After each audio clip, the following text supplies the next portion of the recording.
ये इस हसीन मगर हैरान कुन कहानी के टुकड़े जोड़ते हैं। हकीकत अभी सामने है। लीसा नींद से जागते ही दहशत ज़दा हो जाती है। जो हस्बैंड अभी इसे सनब्लॉक लगा रहा था वो कहीं गायब है। वो करीब बैठे जोड़े से घबरा कर पूछती है कि क्या उसके शौहर को देखा, मगर वो कहते हैं किसी को आते जाते नहीं देखा। हकीकत ये है कि अभी अभी शौहर सनब्लॉक लगाकर अकेला समंदर में तैरने चला गया था। खौफ की लहर लेसा के दिल पर छा जाती है। वो फौरन मोबाइल निकालकर नंबर मिलाती है, लेकिन शौहर का फोन बंद है। घबराहट में लेसा तेजी से कपड़े पहनती है और सीधी साहिल की तरफ दौड़ती है। उसी लम्हे लेसा की दलकश चाल पर रेस्क्यू पर्सन मेट की नजर ठहर जाती है। जब लेसा पुलिस पोस्ट पर मदद मांगती है, मेट फौरन आगे बढ़कर खुद को पेश करता है। जल्द ही एक रेस्क्यू टीम स्पीड बोट पर करीबी समंदर की तरफ निकलती है और मेट की तोजा मुसलसल लेसा पर जमी रहती है। घंटों तलाश के बावजूद शौहर का कोई सुराग नहीं मिलता। मायूसी में लेसा थाने जाकर रिपोर्ट दर्ज कराती है, मगर हेरत ये कि रेस्क्यू पर्सन उसकी बात सुनकर हंसने लगते हैं। वो बताते हैं ये साहिल शफाफ पानी और मुस्तहकम लहरों वाला है, यहाँ डूबने का कोई केस नहीं होता और तुम्हारा शौहर तो माहिर स्विमर है। मुख्तसर बयान लेने के बाद पुलिस उसे होटल जाकर आराम का मशवरा देती है और खबर मिलते ही इतला देने का वादा करती है। शादी की 5वें सालगिरह का ये रोमांटिक ट्रिप अब लेसा के लिए अकेलापन बन चुका है। शौहर के बिखरे कपड़े देखकर उसकी तशवीश और बढ़ जाती है। तभी अचानक थाने से फोन आता है। लेसा झट से कॉल उठाती है, मगर जवाब मिलता है फर्श बेफर्श तलाश के बावजूद कोई सुराग नहीं। पूरी रात बेचैनी में कटती है। अगली सुबह वो फिर उसी साहिल पर पहुंचती है। अब हर दिन समंदर किनारे इंतजार, मगर शौहर लौट कर नहीं आता। जब वेकेशंस खत्म होती हैं, लेसा मजबूरन यूनिवर्सिटी में पढ़ाने वापस आती है। वो फाइन आर्ट्स की प्रोफेसर है। इसी दिन लेक्चर के दौरान वो नोट करती है कि क्लास का एक लड़का उसे अजीब नजरों से देख रहा है। गौर से देखती है तो पहचान लेती है ये वही रेस्क्यू पर्सन मेट है जो साहिल पर मिला था। क्लास के बाद मेट उससे मिलने आता है। कहता है वो गर्मियों में जजीरे पर जॉब कर रहा था और इत्तेफाक से उसकी मदद बनी। इस सेमेस्टर उसने आर्ट का कोर्स भी मुंतखब किया है। जब उसे पता चलता है कि शौहर अब तक लापता है, वो गहरा अफसोस जाहिर करता है। फिर साफ गोई से मानता है कि पहली नजर में ही लेसा की बावकार शख्सियत ने उसे बहुत मुतासिर किया था। अगले दिनों में मेट बार बार मौका ढूंढ कर लेसा के करीब आने की कोशिश करता रहा, हता कि उसने उसे एक कंसर्ट में साथ चलने की दावत भी दी।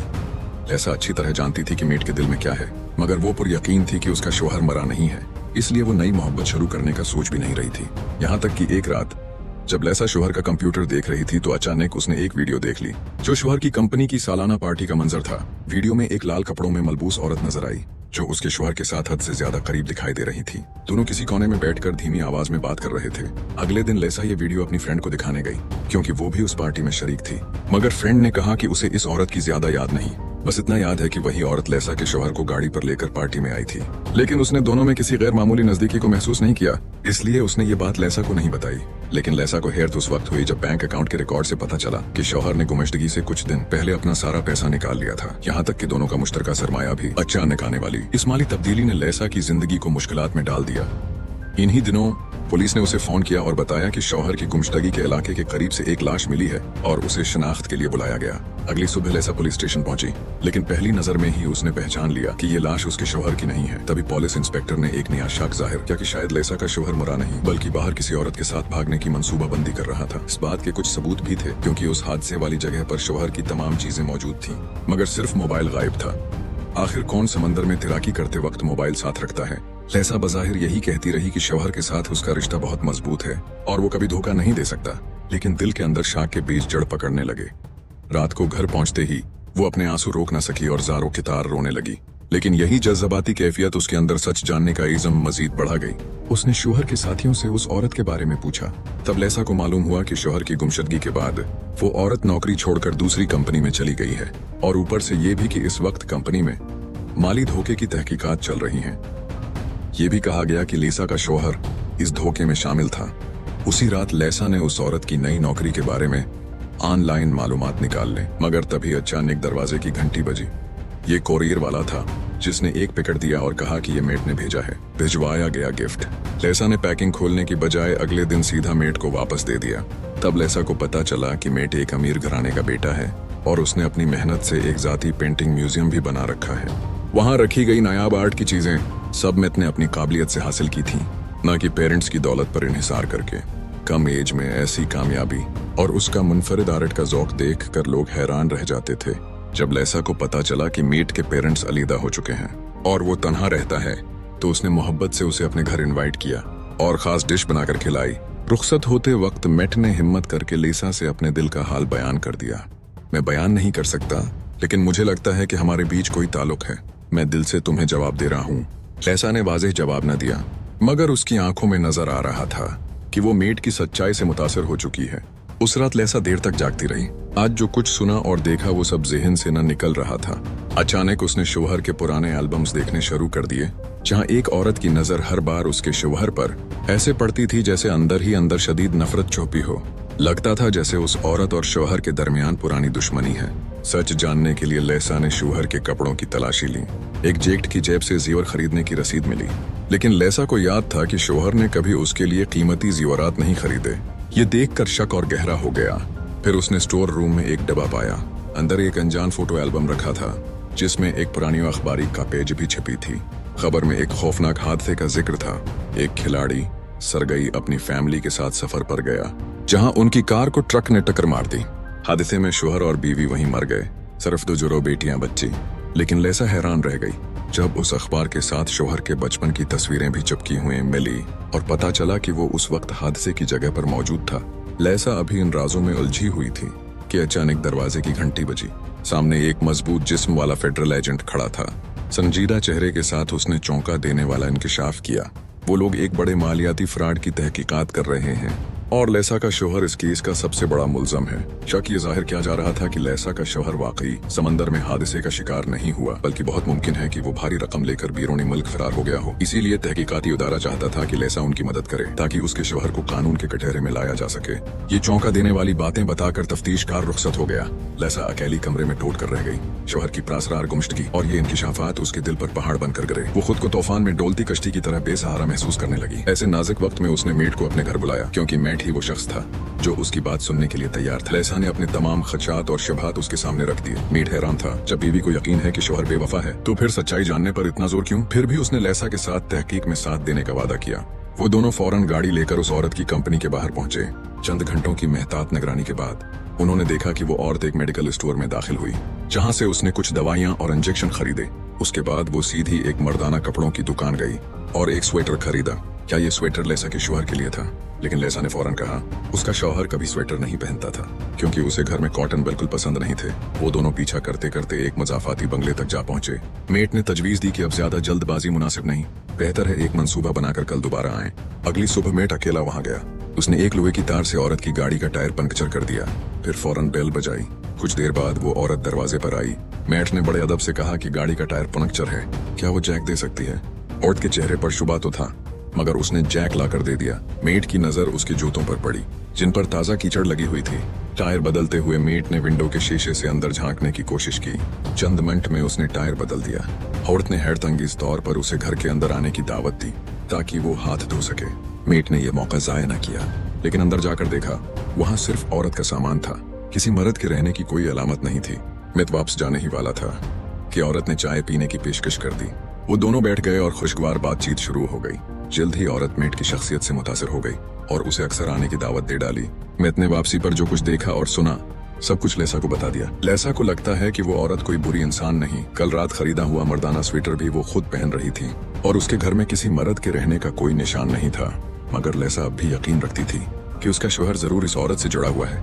लिसा के शक को दूर करने के लिए मेट दोबारा इस औरत के घर गया और खुद ही कबाब बनाकर खाने की दावत दी। बाथरूम जाने का बहाना करके उसने घर के अंदर अच्छी तरह तलाशी ली। वाकई एक बंद कमरे के अंदर से आवाजें आ रही थीं।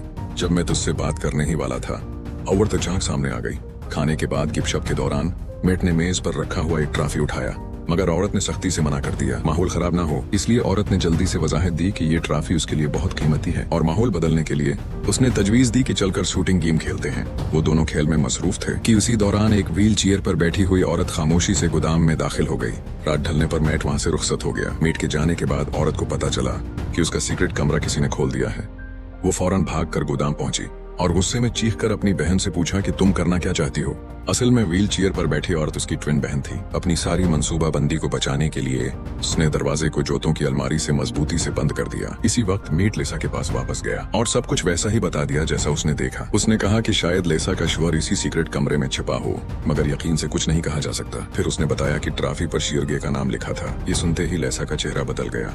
उसने फौरन पुराने डब्बों में तलाश की और वो पुरानी अखबार निकाल लाई। इस रिपोर्ट के मुताबिक कई साल पहले एक हादसे में सिर्फ जड़वां बहनें जिंदा बची थीं और उस हादसे की जगह पर लेसा का शोहर भी मौजूद था। अब ये तकरीबन पक्का लग रहा था कि वो औरत उन्हीं बच जाने वाली बहनों में से एक है, मगर सवाल ये था कि उसका ताल्लुक लेसा के शोहर की गुमशदगी से कैसे है। सच्चाई जानने के लिए मित ने फैसला किया कि वो खुद लेसा को साथ लेकर इस औरत के घर जाएगा। उन्होंने वक्त ऐसा चुना जब वो औरत आपस गई हुई थी। वो दोनों बड़ी एहतियात से बाड़ फलांग कर अंदर घुसे। मैट विंडो खोलने ही वाला था कि औरत अचानक वक्त से पहले वापस आ गई। दोनों को फौरन भागना पड़ा। अब एक ही हल बचा था, मैट अपनी कशिश से उस औरत को बार में ले जाए, जबकि लेसा तन्हा उसके घर जाकर शोहर को ढूंढे। यकीनन औरत इस जाल में आ गई। इसी रात वो मेट के साथ शहर पहुंची। मेट ने पहले उसके साथ कई पेग लगाए, फिर उसे डांस फ्लोर पर ले गया। इसी दौरान लेसा खामोशी से उस औरत के घर में दाखिल हो गई। उसने जोर से विंडो तोड़ी और आहिस्ता से अंदर दाखिल हुई। हाथ में टारच लिए वो एहतियात से इर्द-गिर्द देख रही थी कि अचानक कोने में एक प्रासराट साया नमूदार हुआ। मगर लेसा नहीं घबराई, क्योंकि व्हील चेयर पर बैठी औरत कोई और नहीं बल्कि हादसे में जख्मी होने वाली जड़वां बहन थी। वो औरत जैसे पहले ही जानती थी कि लेसा आएगी, लेकिन उसने कोई रुकावट नहीं डाली, बल्कि खुद ही पेशकश की कि वो लेसा को उसके शोहर तक ले जाएगी। इसी दौरान उसने सच्चाई बयान करना शुरू कर दी। सालों पहले जब उनके वालिदैन कार में सैर को निकले तो एक पतंग ने उनकी गाड़ी का रास्ता रोक दिया। पीछे आती एक जरी ट्रक ने कार को पहाड़ी से नीचे धकेल दिया। इस हादसे में वालिदैन मौका पर ही जान बहक हो गए और दोनों बहनें अकेली रह गईं। इसी हादसे में ये बहन शदीद जख्मी होकर माजूर हो गई और इस हादसे का जिम्मेदार था लेसा का शोहर, लेकिन उस वक्त वो बच्चा था। इस पर कोई कानूनी कार्रवाई न हो सकी। साल हर साल उसकी बहन इंतकाम की मंसूबाबंदी करती रही। आखिर हालिया महीनों में उसे मौके मिला कि वो लेसा के शोहर के करीब जा सके। चंद ही दिनों में वो उसके जाल में फंस गया और अब वो कैद था घर के तहखाने में। ये सुनते ही लेसा शोहर को आजाद कराने के लिए बेचैन हो गई, मगर औरत के घर में हिफाजती सिस्टम लगा था। इसी दौरान डांस फ्लोर पर मैट वॉशरूम गया। औरत ने अपने फोन पर बार बार अलार्म बजते देखे और फौरन समझ गई कि ये एक जाल है। वो पूरी रफ्तार से गाड़ी दौड़ाती हुई घर वापस गई। इधर लेसा ने बिलाखिर सीक्रेट कमरे का दरवाजा ढूंढ लिया, मगर वो मजबूत ताला बंद था। जब वो कोड तोड़ने की कोशिश कर रही थी, औरत भी घर पहुंच गई। लेसा जब दोबारा होश में आई तो उसने खुद को एक अंधेरे बंद कमरे में पाया। कमरे की घुटन ने उसका सांस रोक दिया। करीब ही एक बिखरे हाल में बैठा हुआ शख्स मौजूद था। ध्यान से देखने पर लेसा चौंक गई। ये उसका शोहर था जो 6 माह से गायब था, मगर उसका चेहरा अब पहचाना न जाता था। लंबे अरसे की कैद और दवाइयों ने उसे पागल और बुसीदा सा बना दिया था। पीछे जाते हुए वो दिन याद आए जब वो दोनों साहिल पर छुट्टियां मना रहे थे। इसी वक्त शोहर ने फोन प्लास्टिक के बैग में छिपाकर तैराकी करते हुए छोटे जजीरे की तरफ रुख किया, जहां वो औरत उसका इंतजार कर रही थी। वो इस औरत के जादू में आकर सब कुछ छोड़ने पर राजी हो गया था, मगर पहली ही रात औरत ने उसके जूस में निशावर दवाई मिला दी। बेखबर शोहर ने वो जूस पी लिया और इस लम्हे उसकी तबाही का आगाज हो गया। फिर वो गहरी बेहोशी में चला गया और औरत उसे घसीट कर गाड़ी तक ले आई, यकीनी बनाने के लिए कि सब कुछ उसके मंसूबे के मुताबिक हो। गाड़ी में बिठाने के बाद औरत ने उसे एक और इंजेक्शन लगा दिया। 6 माह से शोहर मुसलसल इज़ियत में था, जिस्मानी और जहनी तौर पर टूट चुका था। अब उस औरत के इरादे बिल्कुल वाजे हो गए थे। उसने मर्द को हुक्म दिया कि वो लेसा को गोली मार दे, ताकि उनके दरमियान की दुश्मनी हमेशा के लिए खत्म हो जाए। अगरचा शोहर की अक्ल धुंधला चुकी थी, मगर वो फिर भी अपनी बीवी लेसा को पहचान रहा था। औरत ने चाहे जितनी कोशिश की कि वो गोली चलाए, लेकिन उसने कभी भी लेसा पर हथियार तानने से इनकार कर दिया। इसी लम्हे उसकी बहन, जो व्हील चेयर पर बैठी थी, आहिस्ता आहिस्ता सामने आ गई। वो हमेशा समझती थी कि बहन के इंतकामी कदम बहुत हद से गुजर चुके हैं। उसने वालिद का कीमती ट्रॉफी उठाई और बहन को वार्न किया कि अब भी वक्त है। अपने रास्ते से वापस पलटा, क्योंकि बरसों पहले जो हादिसा हुआ था वो सिर्फ एक इत्तेफाक था। कानून को नजरअंदाज करके खुद सजा देने का हक किसी को नहीं। जब सबके दरमियान झगड़ा बढ़ने ही वाला था, इसी वक्त मेट मौका पर पहुंच गया। वो लपक कर आया और औरत के हाथ से बंदूक छीन ली। इसी दौरान जब उसने अपने महबूब को जख्मी होते देखा, ऐसा लम्हा भर भी हचकचाई नहीं और तेजी से वापस लपकी।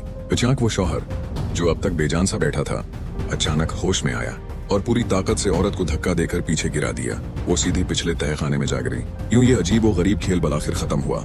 पुलिस ने जल्द ही लेसा के शोहर को फ्रॉड के इल्जाम में गिरफ्तार कर लिया। वो शोहर जो 6 माह से गायब था, मेट शदीद जख्मी था। उसे फौरन अस्पताल पहुंचाया गया और जब पुलिस ने तहखाने से उस औरत को निकाला, वो बर्फ की तरह जम चुकी थी। 10 माह बाद लेसा ने एक नन्हे से बच्चे को जन्म दिया और उस बच्चे का बाप मेट था। ये वो मोहब्बत थी जिसे दुनिया ने कभी कबूल न किया, मगर बेशुमार मुश्किलात के बाद आखिरकार खुशियों भरा अंजाम मिल गया। इसी दौरान माजूर बहन ने हिम्मत की और जर्मनी जाकर इलाज करवाया। महीनों की मेहनत और रेहब के बाद उसकी टांगें माजिजाना तौर पर काफी हद तक ठीक हो गईं। इस दौरान जब वो लेसा के साबिक शोहर को खाना देती रही, आहिस्ता आहिस्ता उसके दिल में उसके लिए मोहब्बत पैदा हो गई। हालांकि वो जानती थी कि उसने अभी 8 साल कैद काटनी है, मगर फिर भी उसने फैसला किया कि चाहे जितना वक्त लगे वो इसका इंतजार करेगी। मजीद सनसनीखेज और दिलकश फिल्म्स के लिए जुड़े रहिए और लाइक और सब्सक्राइब करना ना भूलिएगा।